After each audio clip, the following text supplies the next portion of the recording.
सभी बैठ जाएं।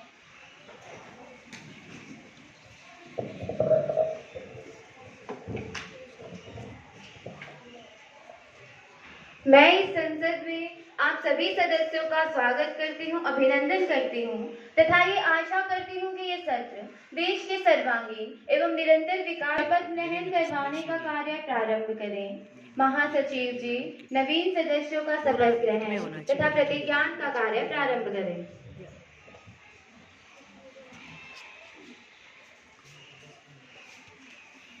इसमें बना बेटा, रिकॉर्ड करती रहो जो बोल रहे हैं। बंद नहीं करना ना।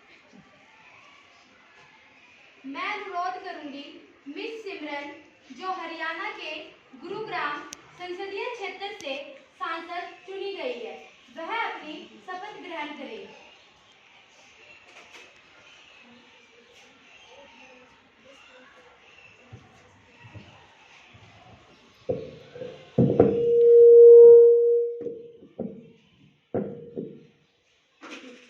माननीय, आप शपथ लेंगी या प्रतिज्ञान लेंगी?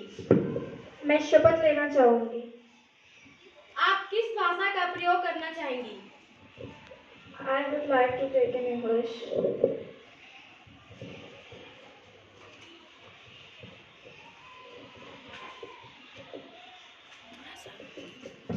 उधर चली जाना।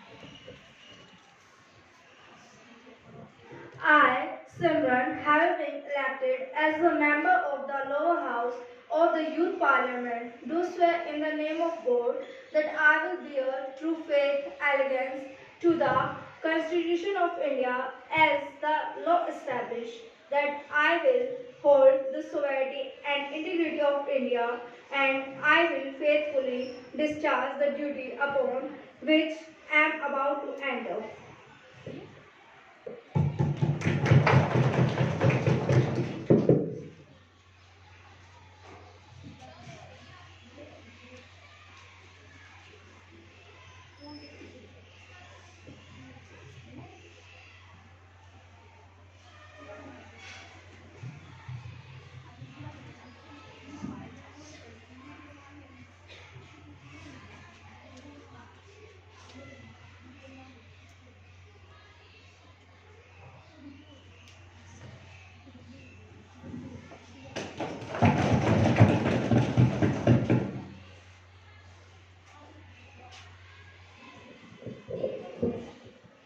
मिस अंजलि जो हरियाणा के भिवानी महेंद्रगढ़ संसदीय क्षेत्र से सांसद चुनी गई है, वह अपनी शपथ ग्रहण करें। माननीय, आप शपथ लेंगी या प्रतिज्ञान लेंगी? मैं शपथ ग्रहण करना चाहूंगी। आप किस भाषा का प्रयोग करना चाहेंगी? मैं हिंदी भाषा का प्रयोग करना चाहूंगी।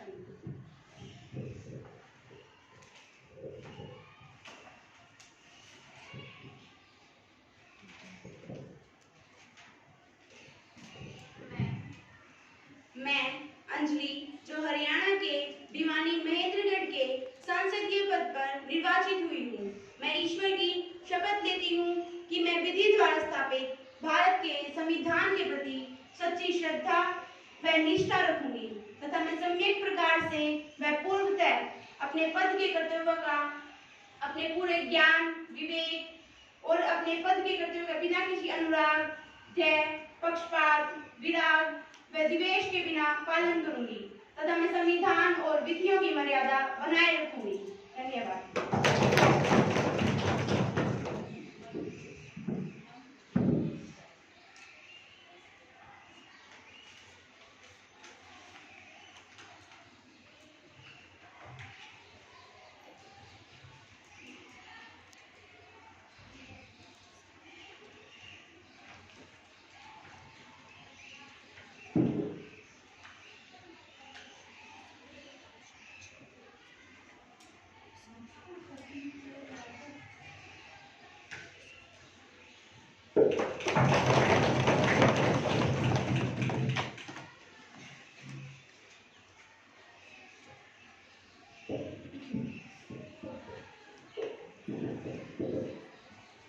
प्रधानमंत्री जी मंत्रिमंडल में नियुक्त नवीन सदस्यों का परिचय करवाएं।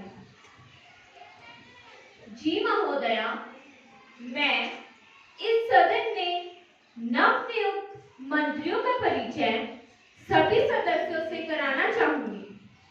उत्तर प्रदेश के लखनऊ संसदीय क्षेत्र से कुमारी तमन्ना स्वास्थ्य मंत्री के रूप में नियुक्त हुई है एवं हरियाणा के सिरसा संसदीय क्षेत्र से कुमारी संध्या गृह मंत्री के रूप में नियुक्त हुई है।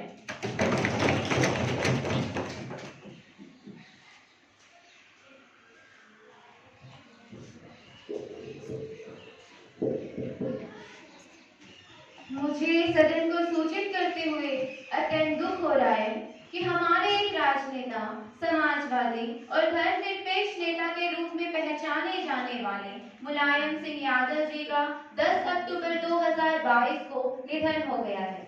ये उत्तर प्रदेश के पूर्व मुख्यमंत्री और भारत के रक्षा मंत्री के रूप में काम कर चुके हैं।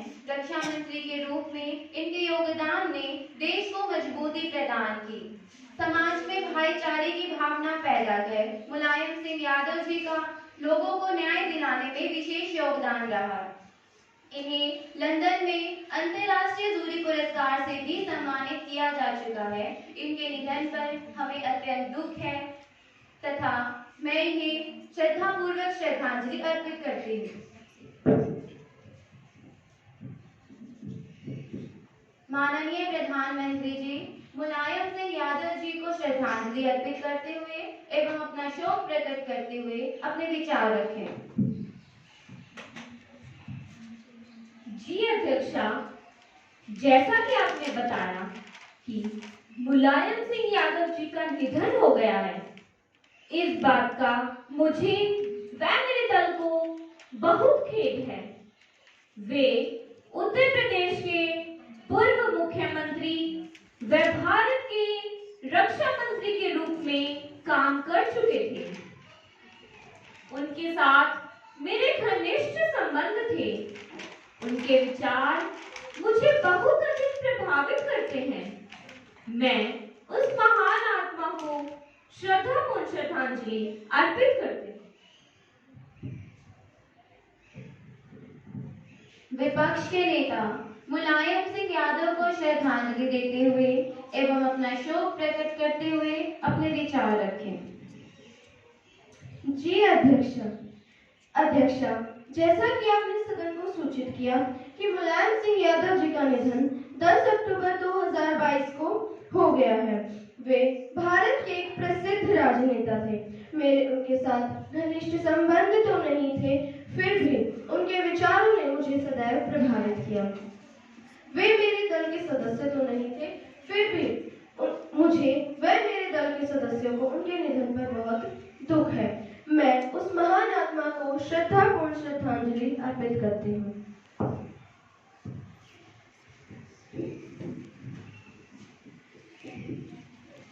सभी सदस्यगण अपना शोक प्रकट करते हुए एवं मुलायम सिंह यादव जी को श्रद्धांजलि एवं उनकी आत्मा की शांति के लिए 2 मिनट का मौन धारण करेंगे।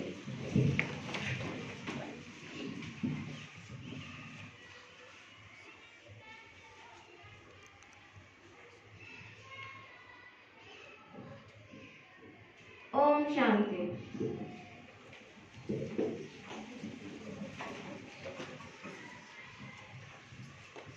सम्मानीय सांसदगण, अब मैं संसद के कार्य संचालन तथा प्रक्रिया नियमों के तहत प्रश्नकाल प्रारंभ करना चाहूंगी। महासचिव जी, सभी सदस्यों में आज का एजेंडा बांट दिया जाए।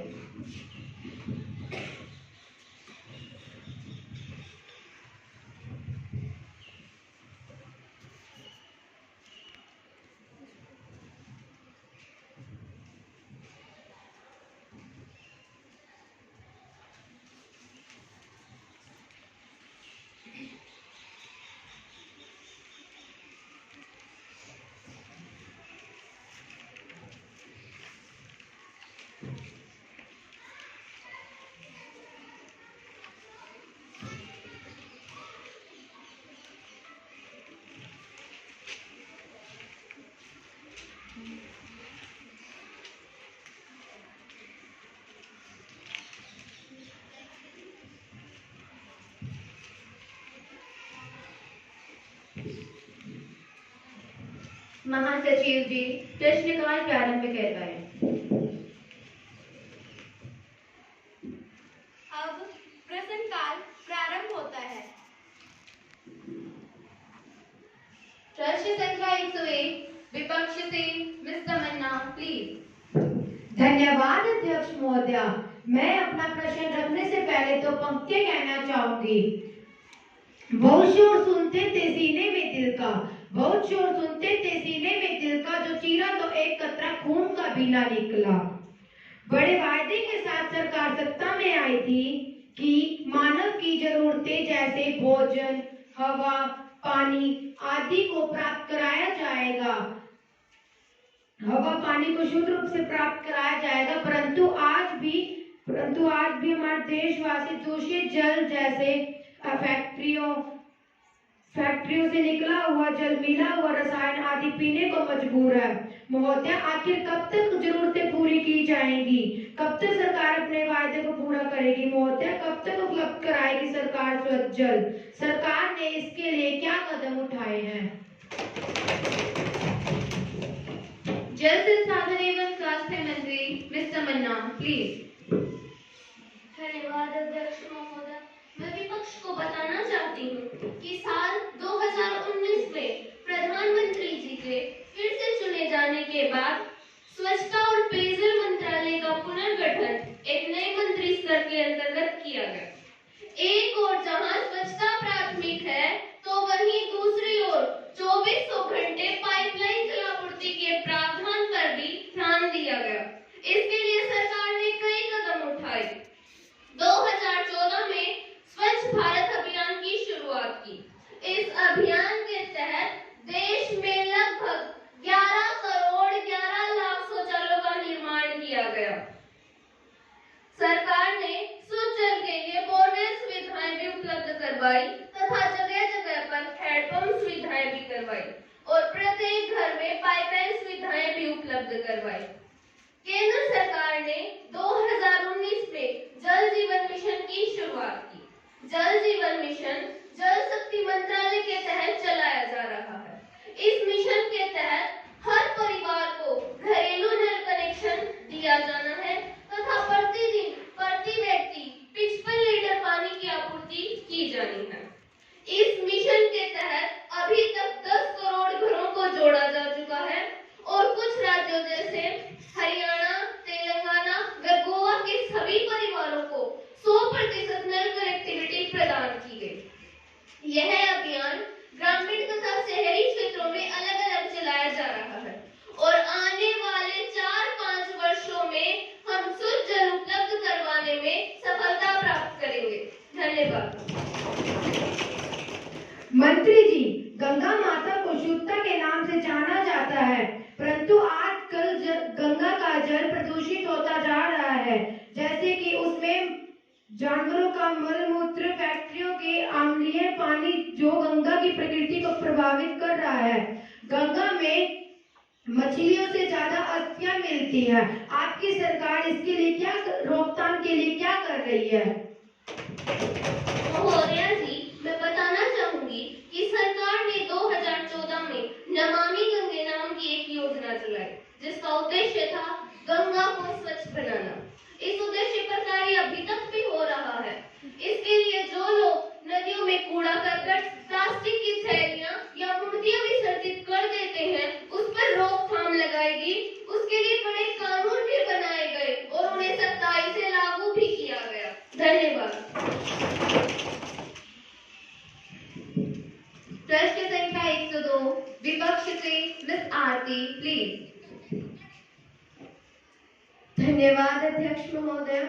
अध्यक्ष महोदय, इस बात को हम निस्संदेह कह सकते हैं कि विद्यार्थियों को शिक्षा उपलब्ध कराने का उद्देश्य उन्हें आत्मनिर्भर बनाना होता है, परंतु आज के हमारे विद्यार्थी आत्मनिर्भर न होकर आत्महत्याएं कर रहे हैं।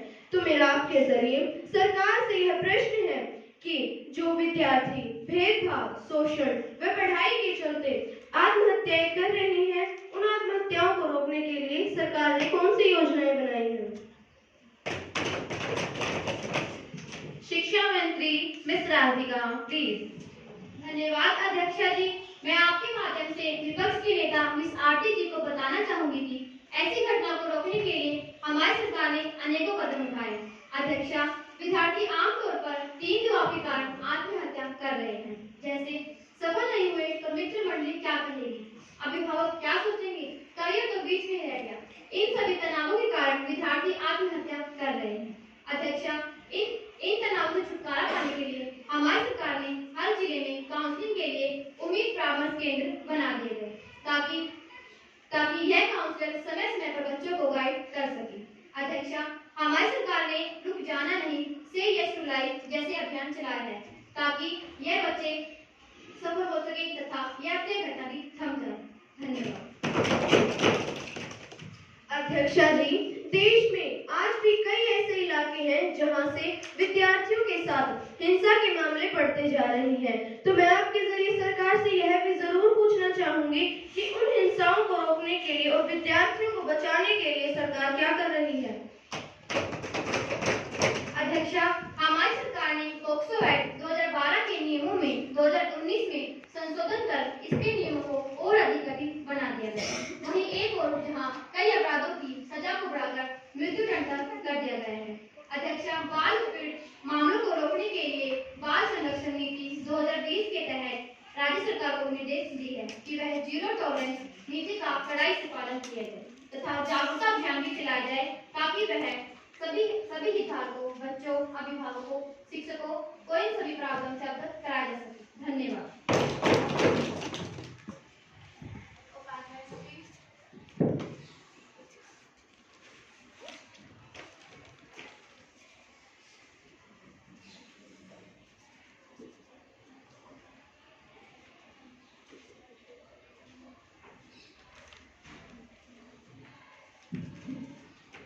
प्रश्न संख्या 103 विपक्ष से मिस लक्ष्मी प्लीज। धन्यवाद अध्यक्ष महोदया। अध्यक्षा जी, आज हमारे देश में पराली जलाने से अत्यधिक प्रदूषण फैल रहा है, जिस कारण लोगों को सांस लेने में तकलीफ, आंखों में जलन इत्यादि बीमारियां फैल रही हैं। यह विश्व का कारण बना हुआ है। तो आज मैं आपके माध्यम से सरकार से जानना चाहूंगी कि सरकार पराली जलाने की रोकथाम के लिए क्या कदम उठा रही है। कृषि मंत्री मिस भूमिका प्लीज। धन्यवाद अध्यक्ष महोदया। मैं विपक्ष को बताना चाहूंगी कि सभी जिला उपायुक्त पिछले वर्ष के आंकड़ों की तुलना में पराली जलाने के प्रभाव को 50% या इससे भी कम करने की दिशा में प्रयासरत है। पराली जलाने की रोकथाम के लिए जिला स्तर पर नोडल अधिकारी तैनात कर दिए गए हैं। महोदया, पराली मैनेजमेंट पर सरकार ने काम शुरू कर दिया है। बेल्स की प्रति एकड़ बेलिंग के लिए किसानों को 1000 रुपए की प्रोत्साहन राशि भी दी जा रही है तथा बेल्स के परिवहन के लिए 500 रुपए प्रति एकड़ से लेकर 15,000 रुपए तक गौशालाओं को दिए जा रहे हैं। इसके अलावा लगभग 2 लाख मीट्रिक टन पराली मैनेजमेंट की आपूर्ति के लिए 2G एथेनॉल संयंत्र, जो कि IUCN द्वारा चिन्हित क्लस्टर है, को टोपक सहायता के 500 रुपए प्रति हेक्टेयर सहायता के मौजूदा प्रावधान के अतिरिक्त 1000 रुपए प्रदान किए जा रहे हैं। महोदया, सरकार पराली जलाने की रोकथाम के लिए सख्त से सख्त कदम उठा रही है।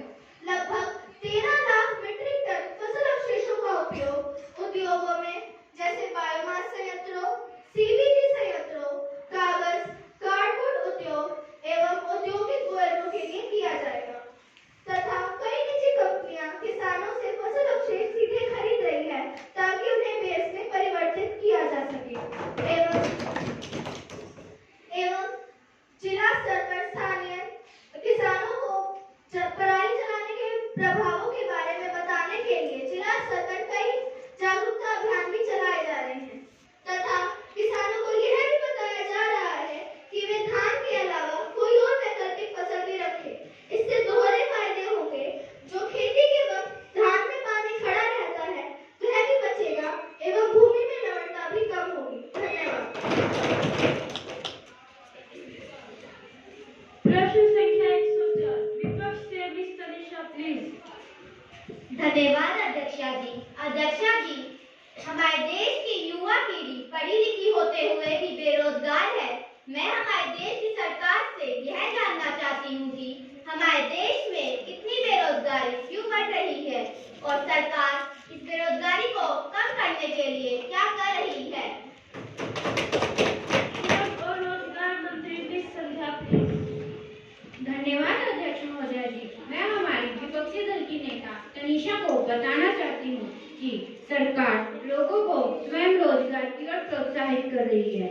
लोगों को कम ब्याज पर लोन दे रही है ताकि युवा पीढ़ी आसानी से रोजगार चला सके। यहाँ तक कि महोदय जी मैं बताना चाहती हूँ कि कोरोना महामारी के दौरान प्रवासी मजदूरों व गरीब लोगों को 50,000 करोड़ रुपए की धनराशि भी दी गई है। यहाँ तक कि प्रधानमंत्री रोजगार योजना के तहत अनुसूचित जाति, जनजाति, विकलांग व्यक्तियों और महिलाओं को 10 वर्ष की आयु छूट की गई, जिसके तहत 18 से 35 वर्ष की आयु के लोगों को रोजगार उपलब्ध कराया जाएगा। यहाँ तक कि सरकार ने नई पॉलिसी भी बनाई, जिसके तहत कौशल विकास और ITI पास युवाओं को रोजगार के अवसर उपलब्ध हो रहे हैं। यहाँ तक कि सरकार महिलाओं को भी रोजगार की ओर प्रोत्साहित कर रही है। महोदय जी मैं बताना चाहती हूँ कि सरकार ने 65 रोजगार कार्यालय भी कार्यरत किए गए हैं। धन्यवाद। अध्यक्षा जी, ऑटोमेशन की वजह से जो रोजगार समाप्त हो रहे हैं तथा उनकी जगह पर जो नए रोजगार उत्पन्न हो रहे हैं, जैसे आर्टिफिशियल इंटेलिजेंस, ब्लॉकचेन आदि, इनकी वजह से जो स्किल गैप आ रहा है उसे भरने के लिए सरकार क्या कदम उठा रही है।